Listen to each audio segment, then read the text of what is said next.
This is Fred Barstein with 401k TV, and I am here with our new lecturer, Cameron Jones from NFP. Welcome, Cameron. Thank you.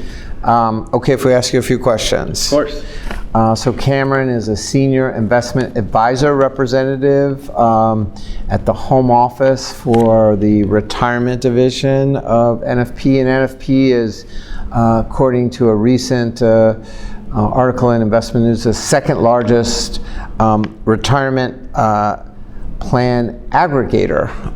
So that's pretty good. And they also have insurance and benefits. NFP does that as well, along with the retirement. So Cameron, I wanted to, today the issue of fiduciary insurance came up. Yep. And I was surprised. A lot of people have it, right? Yes. But not all fiduciary insurance is the same, right? Created equally. So can you explain the different types of policies or the nuances of them? Yeah, so at NFP, what we've discovered with having expertise on both the qualified plan consulting risk mitigation side of the house and on the insurance side of the house was that oftentimes within employers, the risk management team wasn't necessarily talking to the 401k committee. Right. So when they were out buying insurance to insure the risk of fiduciary liability, they didn't really know all the risk mitigation that was going into place. So we've really started reviewing a lot of these policies and found a lot of times when you just have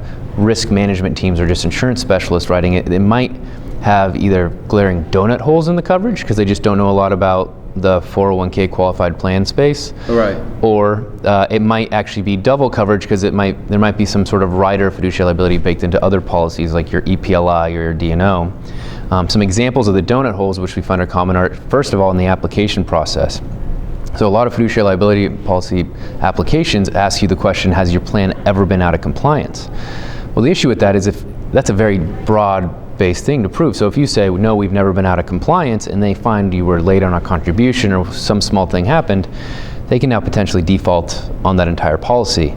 So be careful with the application, as well as it might have some basic things like it only covers employees. Well, as you know, a lot of committees out there might have board, non-employees on the committee, retirees, people on the board. So there's some things where, knowledge of the qualified plan space is somewhat required in order when you're looking at the right type of policy for your committee. So there's best practices in getting it. Now it's a relatively new phenomenon. Now you got to be careful that you get it on it. So well, great. Well, that's great advice, and I think that we recommend that and it's relatively inexpensive, that most, if not all, should have some sort of fiduciary liabilities, especially to protect their members of their committee.